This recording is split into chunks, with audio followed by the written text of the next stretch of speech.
الرحمن الرحيم الحمد لله رب العالمين والصلاة والسلام على خير خلق الله محمد وعلى آله وأصحابه الكرام وتابعيهم بإحسان إلى يوم الدين. ربنا أرنا الحق حقا وارزقنا اتباعه وأرنا الباطل باطلا وارزقنا اجتنابه. ربنا آتنا في الدنيا حسنة وفي الآخرة حسنة وقنا عذاب النار. برزان وخوشويستانم إملا خزمة كتاب النيابي مختصر منهج القاصدين هم الرجان كيدو شمع عسر كان لخزمتنا أبين أم كتابنا دوجار اختصاري إحياء علوم الدين كوي بابة الروحية كان لهركو لهرشوين كان وسرابت بشكيكي أقرأت وبو إحياء علوم الدين وبو أو شورشة قوريك إمام غزالي لما سائدي پروردي الروح والنفس دسي فكرو ئێمە گەیشتوینەتە بەشی چوارەم لە کتێبەکە کە باسی چۆن بەرەو خوا بچین ئەلمونجیات ئەو شتانە چین کە ڕزگارمان ئەکەن ئەمان گەیەنە خوا جەلە جەلالوه. چەندانەیەکمان باس کردو باسی تەوبەمان کردو باسی سەبرمان کردو گەیشتوینەتە باسی شکر لە شکریشە هەندێک لە مەوزوعەکانمان باس کردووە.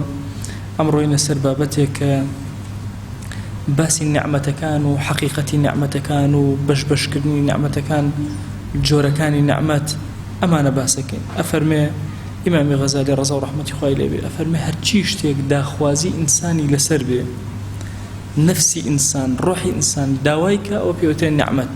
كل مطلوب يسمى نعمة. بەڵام نعمەت لە حەقیقەتها بریتێ لە چی؟ ئەگەر پێناسەیەکی بکەین ئەڵێن سەعادەتی ئاخرەت، ئارامبوون لە ئاخرەتە، خۆشبەختی ئاخرەت بەڕاستی ئەکاتە نعمەتێکی حەقیقی. ئەفەرمێ ئەوانەی غەیری ئاخرەت و سەعادەت و خۆشبەختی ئاخرەت کە پێوترێن نعمەت ئەفەرمێ لە ڕووی مەجازەوە پێوترێن نعمەت، ئەوانە شتی کاتین. والأمور كلها بالإضافة إلينا تنقسم إلى 4 أقسام. بنسبة مروفة ونعمة كان ابن چوار بش. يكميان للدنيا وآخرتها سودي لورقري وكو علم وكو أخلاقي برز. أما النعمة حقيقية ليرة سرد برزك لآخرة شا سرد برزك. دوهم لهردو كان خراب لدنيا شا خراب ولا آخرتيش بنون الدرو لدنيا إنسان شرمزار به لآخرتيش بهمان شواس عقوبة لسرور أجري. أفرمي بلاي حقيقي أمي نعمتي حقيقية ولا لدنيا وآخرتها باش به بلاي حقيقي ولا لهردو كان خراب به. أفرمي سهم أويل لإستيا لم دقيات وسودي لي ورقري بەڵام لە ئاخرەت و لە مەئال و گەڕانەوە لای خۆیە سوودی لێوە ناگیر و زەرەری لێ ئەکەی. وەکو ئەو چێژانەی کە ئینسان وەری ئەگرێ وەکو شوێنکەوتنی شەهەوات کە ئینسان شوێنی ئەکەوێ. ئەفەرمێەوە کاتێک کە کەسێک خاوەنی چاوی کراوە بێ، خاوەنی چاوی دڵ بێ، خاوەنی بەسیرەت بێ، ئەمە بە بەڵایەکی گەورە ئەبینێ ئەو لەزەت و چێژانە. بەڵام ئەو کەسەی جاهیل بێەوە ئەزانێ ئەمە نعمەتێکی زۆر گەورەیەشتە کاتیەکانی دنیا. ئەفەرمێ بالضبط ئەمە وەکو چی وایە کەسێک زۆر برسێتی هەنگوینێک ئەبینێت زۆر هیلاکە بەڵام هەنگوینەکە پڕ لە ژەهر لە ئێستەیە کە ئەیخوات لەوە ئەچێت چێژێکی کاتی کەم لە دەمیا دروست بێ. کەسێک کە جاهیلەوە ئەزانێ ئەمە نعمەتی دەستکەوتووە، کەسێک کە عالمەوە ئەزانێ کە علمی هەیە بەوەی کە ئەمە سەم و ئەمە زەهر و ژەهری تایە، ئەزانێ کە ئەمە زەرێکی زۆر گەورەیە بیخوا ئەیکوژێ. لەو لەحظەیە چێژێکی ئەداتێ بەڵام دوای لەحظاتێ لە چێژەکە کۆتایی بە ژیانیێنێ. قسمی سێهەمە ئەوە. قسمی چوارەم بەعەکسەوە لە ئێستەیە ناڕەحەتە بەڵام مەئالەکەی زۆر باشە، ئاخرەکەی زۆر باشە.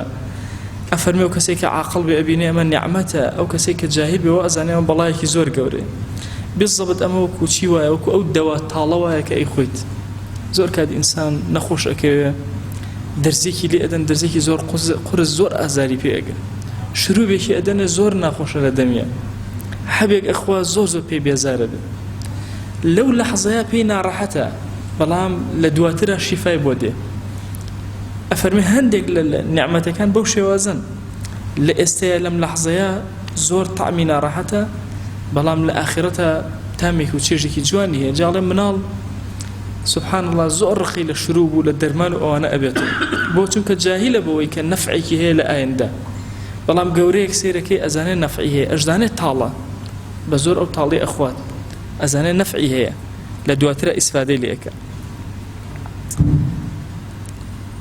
ئەفەرمێ جارێ مناڵەکە ئەگەر بێت و پێی بڵێ وەرە ئەم دەوایە بخۆ ئەزانێت بەڵایەکی زۆر گەورە ڕووی تێکردووە عاقڵ هەستەکەکەوە ئەمە نیعمەتێکی گەورەیە لە دوایە چاکە بێ جاری وا هەیە مناڵێک ئەبێت حیجامە و کەڵەشاخی بۆ بکەی مناڵەکە هاواری لێ هەڵەسی باوکەکە ئەڵێ حیجامەی بۆ ئەەکەم دایکەکە ڕێگری لێ ئەکا مناڵەکە وا تەسەوورەکە کە دایکی لەبەر شەفەقەتی زۆر و مەحەبەتی زۆر تەنها ئەو دۆستێتی بەڵام ئەگەر عەقڵ پێیەکە ئەزانێ باوکەکە دۆستایەتی لەگەڵا ئەکا با زۆریشی لێ بکە کاتێکەوە ئەو کەڵەشاخە ئەکات و با ئازاریشی بکە چونکە ئەزانێ بۆ ئایندەی باشە بۆ شیفا باشە دایکەکە کە مەسالیحەکان ناخوێنێتەوە هەندێک جار تەجاوز ئەکە بە مەسەلەی حوبەکە مناڵەکەش ئەوی خۆشەوێ ئەڵێ سوبحان الله هەموو ئەم نعمەتانە بەو شێوازن زۆر شت هەیە یعنی ئێستا تۆ بیرکەنەوە بەشێکی زۆر پشکێکی زۆر لە دین لەم بابەتەیە یعنی تۆ بیرکەرەوە هەموو جارێ وەرە دەستنوێژ بگرە وەرە ناو مزگەوتەوە نوێژەکەت کە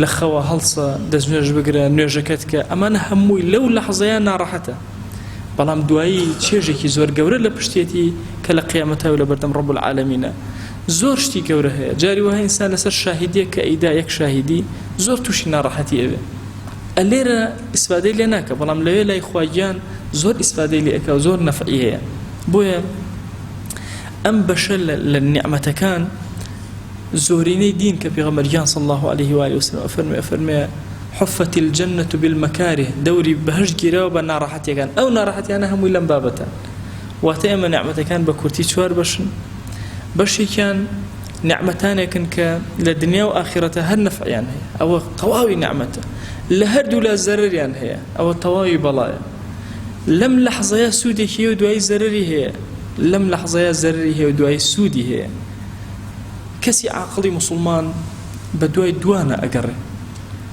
ئەگەڕێ بە دوای ئەوەیە کە لە هەردوو لا باشە نیعمەتە لە هەردوو لا ئەگەڕێ بە دوای ئەوە با ئێستا ناڕەحەت بێ مادام مەئالی باشە کەسی عاقڵیش بەڕاستی ئەبێ ئەم صیفەتە لە خۆیان جێبەجێ بکە اینجا بزانە نیعمەتەکان ئایا خۆیان بۆ خۆیان مەبەستن یا پەیژەن بۆ شتێکی تر ئەفەرمێ هەیانە هەر خۆی بۆ خۆی مەبەستە هەشیانە نە مەطلوبە بۆ شتێکی تر غایەکی تر لەناو نیعمەتەکە هەیە غایەکە بریتێ لە چی لە هەر هەمووی ئەگەر کوڕیکەینەوە و چڕیکەینەوە ئەڵێن کاکە سەعادەتی ئاخرەت هەموو ئەو نیعمەتانە ئەکا کە خۆی گەورە پێ عەتا کردووی نیعمەتی ئەولاد نیعمەتێکی زۆر جوان بەس وەڵاهی ئینسان ئەگەر بزانێ بەهۆی ئەولادەکەیەوە چێتە جەهەنەم زەحمەتێکی زۆر گەورەیەتە ڕێی بەڵام ئەگەر بزانێ بەهۆی ئەولادەکەیەوە چێتە ناو بەهەشتەوە دوو جار نیعمەتی دەستکەوتووە جوانی دنیاشی دەستکەوت جوانی ئاخرەتیشی بەهۆی مناڵەکەەوە دەستکەوت پێغەمبەریان صلی الله عليه و آله وسلم فەرمێ ئەگەر ئینسان مرد سێ شت هەیە سێ شت بە دوای ئەڕوات و قەتع ناکە یەکێک لەوانە ئەو وەلد صالح يدعو له ئەفەرمێ هەر مناڵێ دوعای کرد بۆ دایک و باوکی ئیلا هەو مناڵە صالحە چونکە فەرمێتی ئەو وەلد صالح يدعو له بەتایبەتی ئەگەر دایک و باوکی وەفاتیان کرد و لە بیریان نەکە غەمێکی زۆر گەورە هەیە من زۆر کە دەسمە ئەولادیانەی کە مەهجوورن ئەسمە سەر گۆڕستانەکان سێرەکەم پوش و پەڵاش هەر کەسێک نییە سەردانیان کرد ئەوانە باو باپیری ئێمن زۆرێکیان هەیە ئەولادیشیان هەیە ئەولادەکانیش سەردان ناکەن لە بیریان کردوون زۆر پێویستیان هەیە بۆ ئەو مردوانە زۆر پێویستیان بە دوعای خێر هەیە سبحان الله دایک و باوک بە حیاتی ئەولادی خۆیان لە بیر ناکەن لە دوعای وەرە ئەولادی هیچ کەسێک نییە مردە بێ دایک و باوکی هەتا و ڕۆژەی مردوون لە بیریان کرد بێ لە دوعای بەڵام سبحان الله ئەولادەکان زۆر عەجیب دایک و باوکیان لێ دەکەن فەرامۆشەکەن چونکە جەهلیان هەیە بە فەزڵ و گەورەی دایک و باوک سبحان الله دایک و باوکت وەفاتەکە تۆ ئەچی سەردانی ڕەفیقێکی دایک و باوکەکەیت سبحان الله ئەجرێکی زۆر گەورە و دەستگیرەوی دوعای خێریان بۆ ئەکەی ئەجر دەستگیرەوی یعنی سبحان الله چۆن لە دنیا سێبەریان بەرەکەتە لە مردنیشە سێبەریان هەر بەرەکەتە بەسەر ئینسانەوە ئەچی سەردانیان ئەکەی تووشی خێرەبی دوعای خێریان بۆ ئەکەی بە ساڵح حساب ئەکرێ ئیمامی ئەبوو حەنیفە پرسیاریان لێ کرد فەرموویان بەخیل کێیە فەرمووی بەخیل تەنها یەک کەسێکە کە دەست بەرز کاتەوە بۆ دوعا دایک و باوکی فەرامۆش کات و لە بیریان بکە ئەمە هەمووی نیعمەتی خوان جەل جەلالوه کاتێکە ئینسان سەیری نیعمەکان ئەکات ئەوەیان پەیوەست بێ بە سەعادەی ئاخرەتەوە واتە لەم دنیاش چێژی لێ وەرەگری لەو دنیاش تەنها ئەویان بە نیعمەتێکی حەقیقی حساب کرد ئەلەوەیانە هەستەکەی ئەوە غایەکە بریتێ لەوەی کە تۆ لە ئاخرەتە خۆشبەخت کە ئەی سەعادەتی ئاخرەت تێبگەین چییە؟ ئەفەرمێ 4 خاڵە بەقاء لا فناء له. طبعا ئەمە طبعی ئینسان فطرەتی ئینسان داوای ئەم 4 شتەکە مانەوە تیانەچوون وسرور لا غم فيه خۆشبەختێکی وا کە قەت غەم و پەژارە دڵت نەگرێ. سێهەم علم لا جهل معه زانستێکی وا کە نەشارەزایی و جەهالەت لە لای تۆ نەبێ وغنى لا فقر بعده دەوڵەمەندێک کە فەقیری بە دوایە نێت. ئەم 4 پێوتێ سەعادەی کامیلی ئوخڕەوی لە هەر شتێکە ئەم 4 دەستکەوت بۆیە ئینسان سبحانەوە لە دنیا قەت ئیسراحەت ناکە. زانایەکە فەرمێ ئەم دنیاە خوا بەم جوانەیە کە تۆ ئەیبینی دروستی کردو بۆچی دروستی کردووە؟ بۆ ئیمتیحانی دروست کرد. ئەبێ بەهەشت چۆن بێکە بۆ پاداشتی دروست کرد، بۆ ئیبتیلا ئەمەی دروست کردو، بۆ ئیمتیحان و تاقیکردنەوە ئەمرە جوانە ئەم دنیاە. ئەی ئەبێ بەهەشت چۆن بێکە بە تایبە خۆی دروستی کردووە بۆ ئەوەی کە عەبدەکان تیا بەحەوێنەوە. ئەفەرمێ ئەمەش سەعادەتی تەواوە کە ئەم 4 شتەی تیا بێتە دی کە تەنها لە ئاخرەتە دەست ئەدا. ئەی ڕێگاکان بۆ سەعادەت ئەوانیش 4 هەندێکیان فەضائیلی نەفسی ئینسانە وەکو ئەخلاقی بەرز کە لە دڵی خۆی ئەڕوێنێ، وەکو ئیمان کە دائەمەزێ لە ناخە. طبعا مەسەلەی ئەخلاقی دڵ زۆر گەورەتر لە ئەخلاقی ظاهری ئینسان. ئەخلاقی دڵی ئینسانی مسلمان والله ئینسانی مسلمان دڵێکی هەیە عەجیب، تاوانبارە بینێ دوعای خێری بۆ ئەکا، کەسێکی لێ قەوماوە بینێ بەزەیی پێایەتەوە. ئەم بەزەیی ئەمە ئەخلاقە ڕەوشتە لە دڵی ئینسانە. باخی کەسێک ماڵی کەسێک ئەبینێ دوعای بەرەکەتی بۆ ئەکا، ئەمە ڕەوشتی دڵی ئینسانی مسلمانە. حەز ئەکا هەموو کەس هەموو شتێکی هەبێ، ڕق لە دڵیا بەرامبەر بە هیچ مسلمانێ. ئەمە ئەخلاقی دڵن، ئەمە ڕەوشتی دڵن. ئەفەرمێ ئەوە بەشێکیانە. بەشێکی تر لە بەدەنە، نعمەتی بەدەنە، هێزی ئینسان، لەشساغی ئینسان. کورە لەشساغی نعمەتێکە تەسەور ناکرێت، هەرچی نعمەتە کۆی کەرەوە ناکاتە لە حەزاتێکی لەشساغی ئینسان. وەلێ ئەفسوس کە ئینسان تەسەوری ئەم نعمەتە جوان ناکات تا لە دەستی ئەدا. ئەزان ئێستا ئێمە کە چاومان ئەبینێت چەند کەس هەیە تەمەنا ئەکات تۆزە ببینێ. ئەها ئێستا ئێمە قسە ئەکەین چەند کەس هەیە تەمەنا ئەکات تۆزە قسە بکە. ئێمە ئەتوانین قنج بوەستین، چەند کەس هەیە تەمەنا ئەکا بوەستێ. ئێمە ئەتوانین بە پێی خۆمان بڕۆین، چەند کەس هەیە تەمەنا ئەکا بە پێی خۆی بڕۆ. زۆری تر لە نعمەتەکان کە بەسەرمانەوەیە. بۆیە صحەت و لەشساغی ئینسان زۆر نعمەتێکی گەورەیە لە بەدەنی ئینسانە کە زۆر کات ئینسان فەرامۆشی ئەکا و ئاگای لێ نامێنێت. اینجا کۆمەڵێک نعمەتی تر هەن کە دەوری لاشەی ئینسانیان داوە، ماڵی ئینسان، جاه و شۆرەتی ئینسان، ئەهل و ماڵ و مناڵی ئینسان. ئەمان نعمەتی زۆر گەورن کە خۆی گەورە بە ئینسانی عەتاءەکە.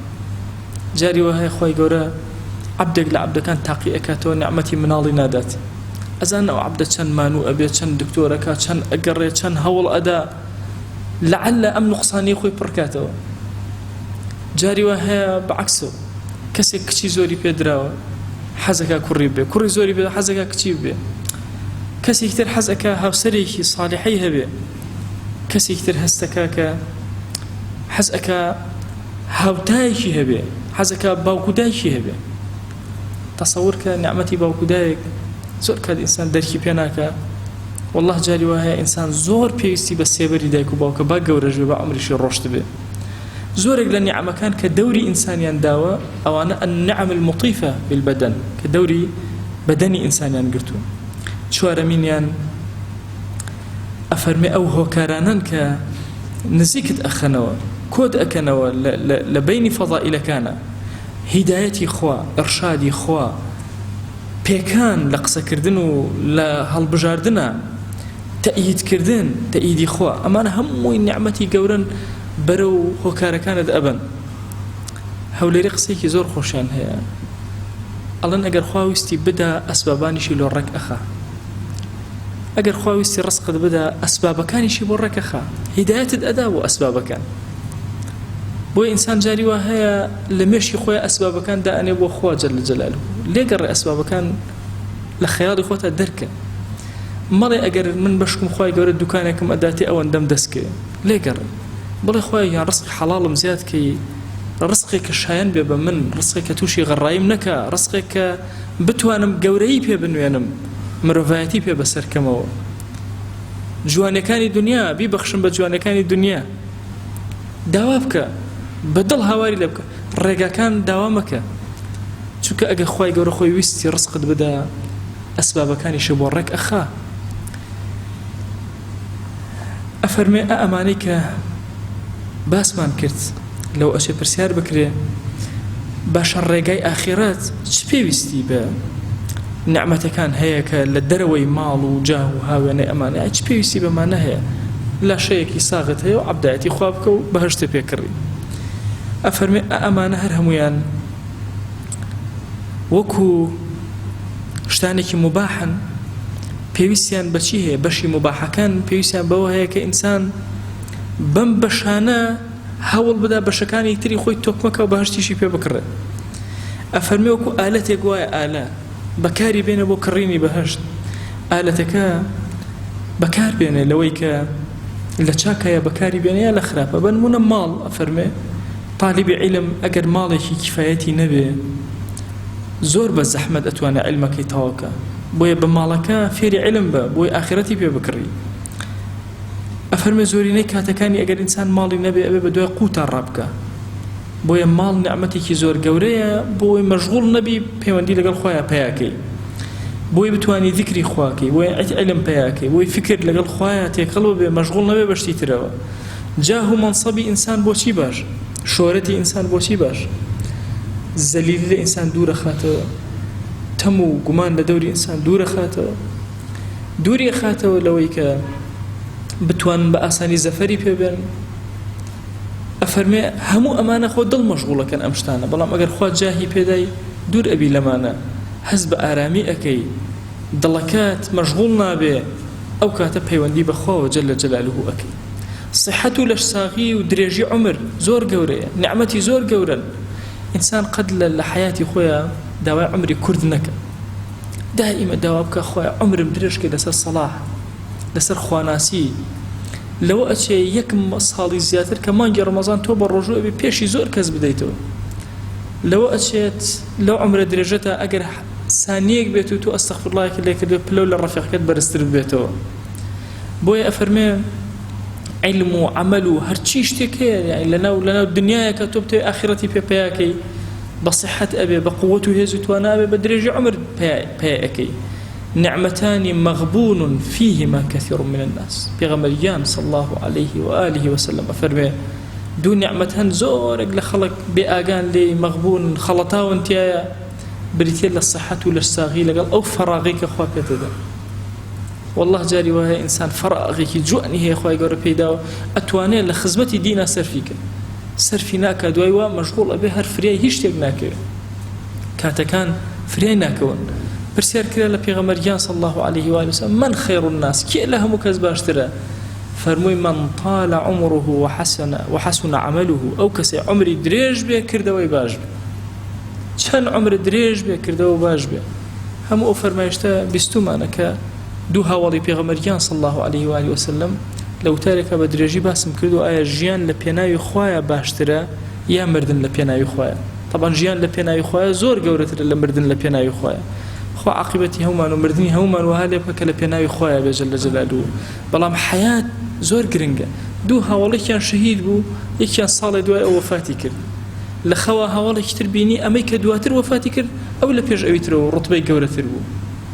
ئەم دەنگۆیە بڵاو بووە بە خزمەت پێغەمبەریان صلی الله عليه و آله وسلم گەیشت. فەرمووی بۆ ئەم دووەمەیان مانگی ڕەمەزان فریا کەوت و بە ڕۆژوو بوو. بەڵێ فەرمووی دەی ئەوەیە پێش ئەوی تری داوەتەوە. واتە عمری درێژ زۆر گەورەیە، بەرەکەتێکی زۆر گەورەیە ئەگەر خوای گەورە بە کەسێکی عەتا بکە لەگەڵ کردەوەی ساڵح و جوانە.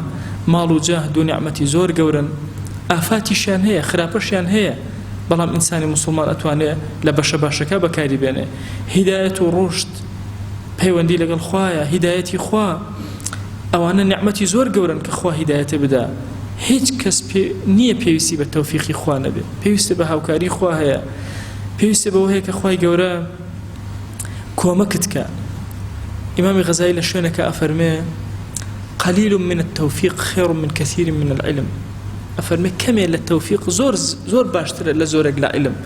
جاری وایە ئینسان علمێکی زۆر زۆری هەیە بەڵام نەفع نادا، بەڵام جاری وایە علمێکی کەمی هەیە بەڵام تەوفیقی خۆی لەگەڵایە خێرێکی زۆر گەورەی تووشە بێ، دەرگایەکی زۆر گەورەی لێ ئەکرێتەوە. ئاوێکمان هەیە پێڵەن ئاوە خوێڕی لە لای دەربەنی خان و ئەوانە پێشێڵەن ئاوە خێری، ئێستا ناوەکەمان تۆزێک گۆڕیوە. ئەم ئەوە بۆچی لە کوردەواریە مەسەن پێوتە ئاوە خوێرە؟ تەبەن ئاوەکە زۆر زۆرە، تقریبا مەسافەی ئەم مزگەوتەی ئەمە زیاتر و ئەڕوا دارێکی نەڕوان، هەر دارێکی نەڕوان و خوڕە ئەکات و ئەڕوا. جاری وایە یەک کانی بچووکی شەیە بە شاخێکی بەرزەوە سەیرەکە یەک دنیا باخچەی گەورە گەورەی لەبەرە دروست کراوە. تەوفیق ئاو هایە با کەم بێت بەڵام بەرەکەتدارە، غێری تەوفیقیش ئەوەیە با زۆر بێ هیچ بەرەکەتی نیە. بۆیە ئینسان سوبحان الله لە بەردەم بەرەکەتە کە ئەوەستێ و تەوفیقی خۆی ئەوەستێ، یعنی ئەگەر تەوفیقی خوا نەبێ ئینسان چی پێکرا؟ هیچی پێ ناکرێت، زۆر لاوازە، بەڵام تەوفیقی خوا زۆر هاوکاری دەکات، زۆر ئیشی گەورەت بۆ جێبەجێ ئەکەن. نعمەتێک لە نعمەتەکان ئیمامی غەزالی بە درێژی باسەکە تەنها وەکو نمونەیەک. ئەمڕۆ لە خزمەت ئەو نعمەتە ئەبین کە ئێمە ڕۆژانە تەبەن هەستی پێ ناکەین، هەمومان پێکەوە لە ئەحیاشا زۆر بە درێژی بە چەندین لاپەڕە اینجا ئەو نعمەتەی باس کردووە، لێرەش بە پوختی و کورتیەک باسی کردووە. لە خزمەتانە پوختە و کورتەیەکی ئەم نعمەتە کە ئیمامی غەزالی باسی کردووە لەگەڵیا ئەژین ئەفەرمێ ئەویش نعمەتی خواردنە. خواردن یعنی تۆ بەس بیر کەرەوە بۆ یەک تیکە خواردنی تۆ چی و پێویستە، بزانە چۆن ئیمامی غەزالی باسیەکە. ئەفەرمێ لە ناو نعمەتەکانە نعمەتی صحەتی ئینسان نعمەتێکە لە نعمەتەکان لە ڕوتبەی دووهەمایە لە نعمەتەکانە. ئەگەر بین سەبەبەکانی ئەم نعمەتە ئەوە بکەین توانامان نییە، بەڵام یین لەسەر خواردن بەس خواردن کە هیچێکە لە هۆکارەکانی لەشساغی ئینسان. ئەفەرمێ هەندێک لە نعمەتەکانی باسکە ناتوانین هەمووی، ئەڵێ ئیشارەت على سبیل التەلویح ئیشارەتیان پێ ئەدەین، ناتوانین هەر هەمووی بە درێژی باسکەین. ئەڵێ ئەم نعمەتە یەکەمین شت سیر کە ئالەتی ئەحساس لە ئینسانە، ئالەتی حرەکە لە ئینسانە. ئەڵێ سێری تەرتیبی حکمەتی خوا کە حواسی خەمسەی بە ئینسان داوە بۆی ئیدراکاتی هەبێ، دەرکی هەبێ. یەکەم حاسەکە پێی داوە حاسەی لەمسە، زۆری پێویست بێ، چونکە ئینسان بەم حسی لەمسە ئەبێتە ئاژەڵێکی حەی و زیندوو. نزمترین پلەیە لەو نعمەتانەی کە خوا پێی داوی لە لەمسە لە حواسی خەمسەیە بریتێ لەمس، چونکە هەتا نزیک نەبێشتەکە دەستی لێ نەدەی هەستی پێ ناکە. ئەفەرمێ ئەمە یەکەمین دانیانە کە هیچێکە لە نعمەتەکە. ئەمە پێویستی بەوە هەیە، ئەم نعمەتە پێویستی بەوە هەیە شتی دووریشی بزانی، پێویستێ بە بۆن هەیە، نعمەتی بۆن، هەتا بۆن کەی ئەگەر شتێک لە دوورەوە بێ هەستی پێ بکەی. باشە ئەگەر تەنها لەمست هەبێ لەگەڵ بۆنە حەسی ترت نەبێ، بۆنەکەی مەسەلەن بۆنێک ئەەکەی لەم شوێنە بۆنێکی ناخۆش ئەەکەی، ئەتەوێ ئەم بۆن ناخۆشە بدۆزیتەوە، ئەزانی بە لەمس چەندمان و ئەبی هەتا بێدۆزیتەوە، هەندێک جارش هەر بۆت نادۆزرێتەوە. بۆیە خوای گەورە نعمەتێکی تری پێ عەتا کردی کە ئەویش بریتێ لە نعمەتی چاو بینین، بۆ ئەوەی چاوەکانت بکرێتەوە، لە دوورەوە شتە پیسەکان ببینی یا شتە جوانەکان ببینی، ئەوەی کە حاجەت پێیەتی بۆی بچی بەدەمیەوە. ئەفەرمێ لەگەڵ ئەمەشان سیرکە هەندێک جار خوا جەل جەلالوهو نعمەتی گوێ پێ عەتا کردووی بۆ ئەوەی دەرکەی بە حەرەکەت لە دوورەوە. ئەگەر ئەم دەرکە لە ئینسان نەبێ ئینسان زۆر زوو ئەفەوتی. بنمونە ئەگەی لە خۆی نیە شێرێک پەلاماری ئەدا تاویەک، چونکە هەستی گوێی نییە، پێویستی بە هەستی گوێش هەیە بۆ ئەوەی هەندێک لەو شتانەی کە لەمسی پێویستە، دەست لێدانی پێویستە بە گوێ دەرکی پێ ئەکا.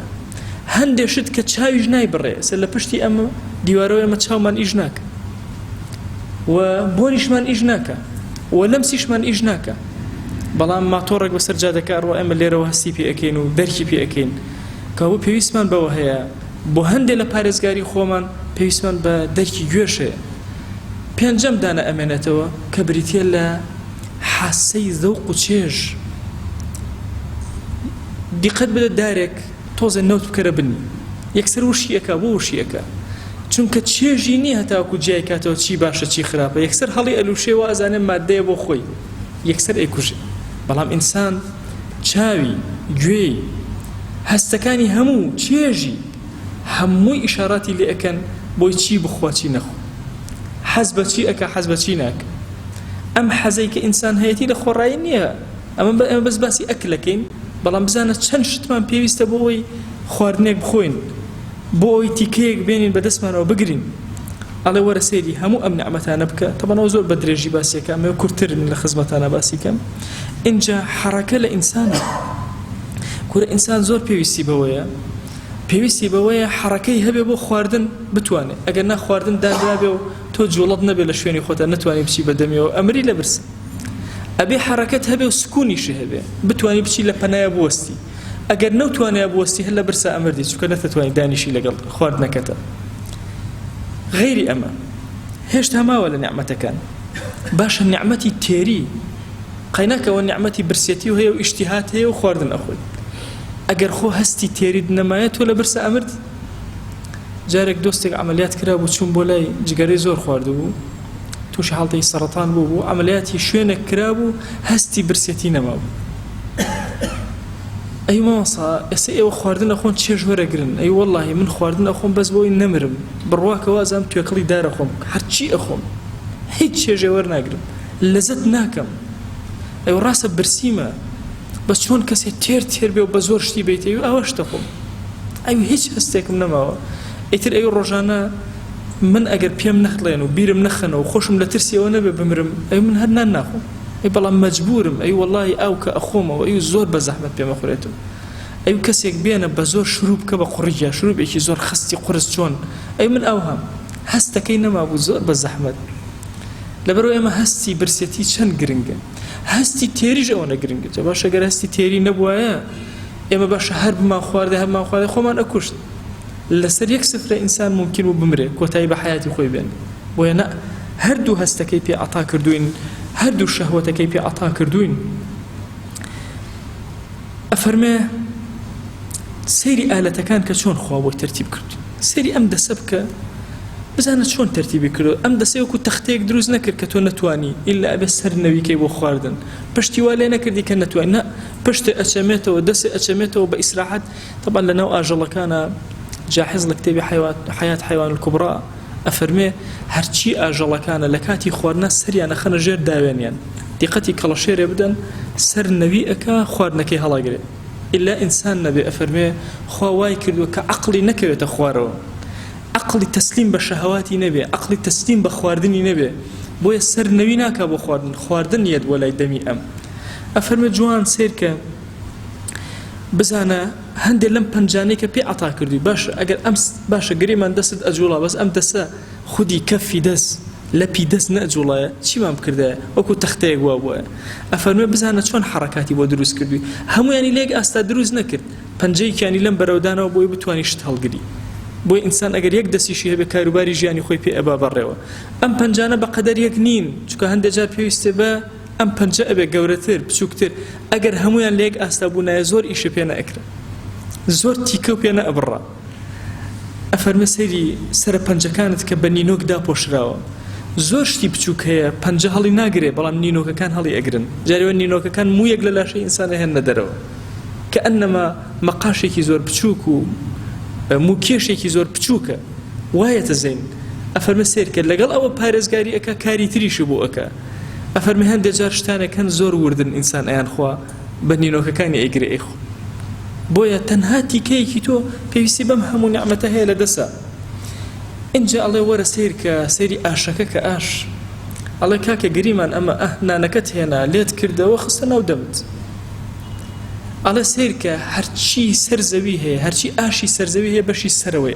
ئەسوڕێ تەنها ئاشی ئینسان نەبێ بەشی خوارەوەی ئەجوڵ ئەڵێ سیرکە ئەم ئاشەی خوارەوە چۆن ئەجوڵێ بۆ سەرەوە نەئەجوڵا ئەڵێ ئەگە سەرەوە بجوڵایە مێشکی ئینسان زۆر ماندووە بۆ هەرزوو ئینسان ئەفەوتە خواوە های کردووە شەویلگەی خوارەوەی بجوڵێ ئەڵێ سەیری دانەکانت کە چۆنی تەرتیب کردوون هەیانە بڕەرە هەیانە نە پان ئەکاتە وردەکە ناڵە سەیری زمان کە چۆن بە بینی ئەم دانانە یەت و ئەڕوا چۆن ئەم خواردنە لەم بەرەوە بۆ ئەو بەرئەبات لە دانی پێشەوە ئەیداتە دوا و لە دوا ئەهێنێتەوە ئەم لا بە حرەکەیەکی سەر تۆ ئاگات لێ نییە ئەزانی ئەو ئاشە چ کارێکەکە ئەم زمانە ئیشی دە ئاشەوانەکات ئەوەن زمانە چەند جوڵە و حرەکەی گەورە ئەکە چەند ماندوو ئەبێ ئەڵێ دەی باشە ئەوە گریمان ئەم زمانەش ماندوو بوو باشە خۆ ئەم تیکەیە وشک کانیاوێکی لەژێر زمان تا بە تۆ عەتا کردو کانیاوێکی شیرین ئەزانی ئەم کانیاوە چی مادەیەک ئەڕێژێ چ ئاوێک ئەڕێژێتە دەمی ئینسان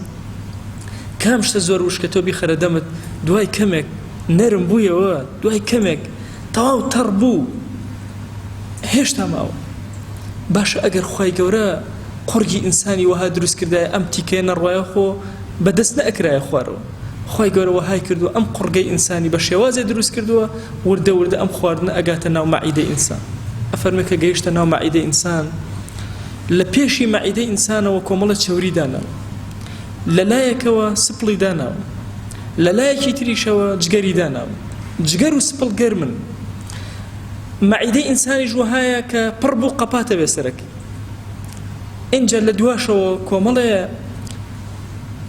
ئێسقان و کۆمەڵێ گۆشتی زۆر باشی داناوە کە قووەتی گەرمی ئەدەنە پشتی مەعیدەی ئینسان ئەفەرمێ وەکو وایە مەعیدەی ئینسان منجەڵێک بخرابێتە ناو چوار ئاگرەوە چونکە مەعیدە هەر جوڵە نییە و حەرەکە لەگەڵ جوڵە و حەرەکە پێویستی بە گەرمبوون هەیە هەمویان گەرمی ئەکەن حتا وەکو ئەو خواردنە ئەنواع مەوادی پێ ئەکرێ وەهای لێیەک ئەم مادەیە نەرم ئەبێتەوە کارێکی پێیت کە ئیسفادە بکات و بچێتە ناو خوێنی ئینسانەوە اینجا با بچێتە ناو جگەری ئینسان پاڵفتە بکرێ ئەوەی کە سوودی هەیە لە خوێنەوە تەوزیع بێ بەسەر ئینسانە ئەوەشی کە پاشەڕۆی لە ئینسانەوە بچێتە دەر ئەمە تۆزێکە لە نیعمەتەکە ئەگەر بیتە پێش ئەم نیعمەتەش ئەفەرمێ هێشتا ماوە وەرە ئەو دانەیکەوە بەدەستەوە یەک پارچە نان بزانە چەند کەس پێوەی مانوو بوو لەسەر سفرەکەت هیچ شتێ باز ناکەین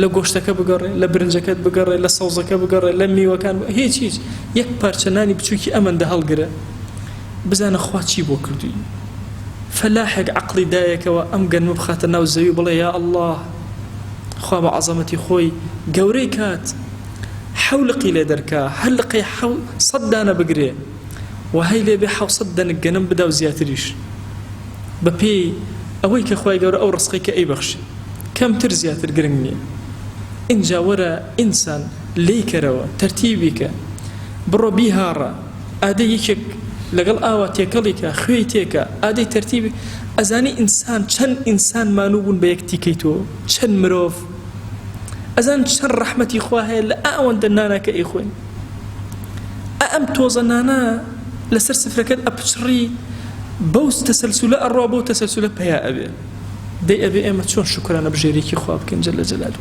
ئەمە یەکێکە لە نیعمەتەکە ئەبێ چۆن پەیوەندی لەگەڵ ئەوە بگرین ئەبێ چۆن سوپاسی بکەین ئەبێ چۆن لەگەڵ نیعمەتەکانی ئەوە بەڕێزەوە بژین ئومێد دەکەم سوودمان لەم دەرسە وەرگرتبێ و هەمومان پێکەوە توانی بێتمان ئیسفادە بکەین کە نیعمەتەکانی خۆمان بۆ ناژمێرێ بەڵام ئەکرێ لە خزمەت نیعمەتەکانە هەندێک جار هەڵوێستەکەین و چاوی غەفڵەت پەردەی غەفڵەت لەسەر چاومان لا بدەین بتوانین هەندێک لە نیعمەتەکانی خوا بەسەر خۆمانەوە ببینین هەتا وەکو ئەمە ئەبێتە ڕێگایەک بەم شوکرانە بژێریە بەخوای گەورە شاد دەبین خوای گیان ئێمە عەبدانێکی گوناهبار لەبەر خاتی تۆ لە ماڵەکەی تۆیە کۆبووینەوە تو گەورەی خۆت خوای عەفومان کە بەزەی خۆت بەسەرمانە ببارێنە خوایە بە ئەندازی دەنگی هەنارەکانی هەڵەبجە بە ئەندازی بارانی باری و بە ئەندازی گیای زەربوو بە ئەندازی گەڵای وەری و خوای گیان ئێمە شکرانە بژێری تۆ بەرزەکەینەوە داوات لێ ئەکەین بە ئەندازی هەناسەی مەخلوقات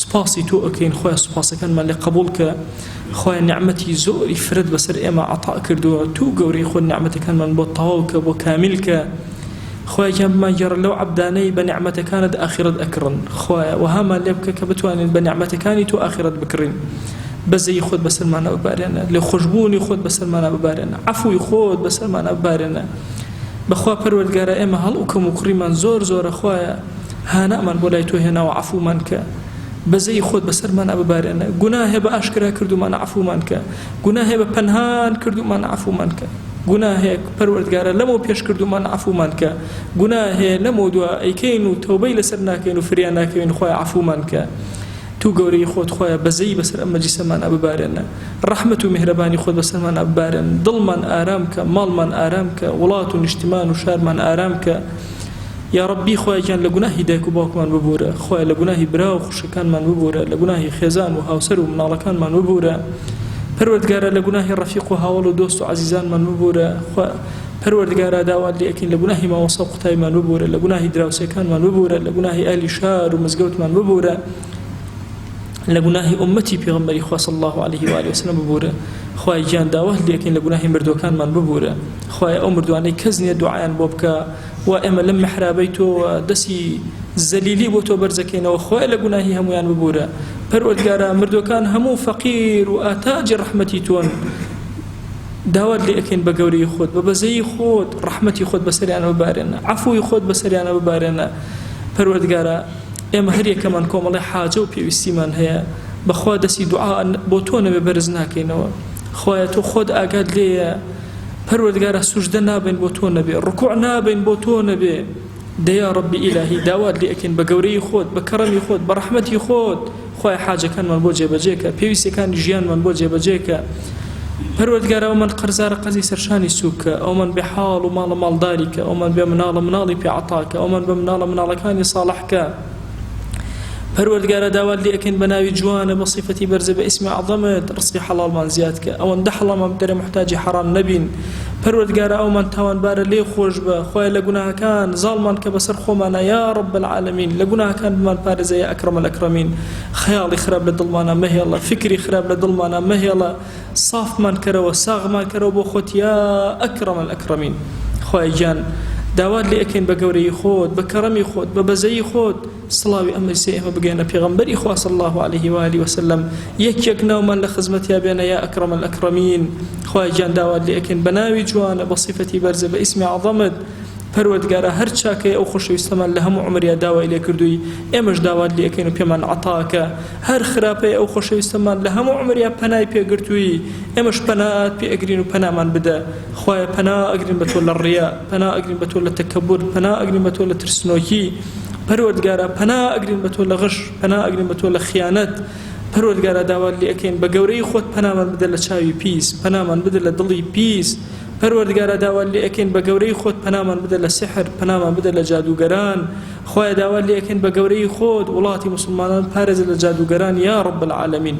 یا ربی خوای جان ئەم دوعانەمان قبول کە، خوایە ئەم دوعانەمان قبول کە، خوایە ئەم دوعانەمان قبول کە یا ئەکرەم الئەکرەمین. خوایە داوات لێ ئەکەین بە گەورەی خۆت، بە لوتفی خۆت، بە حورمەتی ئەو مۆسپیانەی کە لەگەڵمانان، بە حورمەتی ئەو لاو و گەنجانەی لەگەڵمانان، بە حورمەتی ئەو مناڵە بێگوناهانەی لەگەڵمانان. پەروەردگارە داوات لێ ئەکەین بە گەورەی خۆت، خوایە دوعاکانمان قبول کە، خوایە دوعاکانمان قبول کە، خوایە دوعاکانمان قبول کە. آمين آمين والحمد لله رب العالمين، وصلى الله على سيدنا محمد وعلى آله وصحبه وسلم تسليما كثيرا أبدا إلى يوم الدين.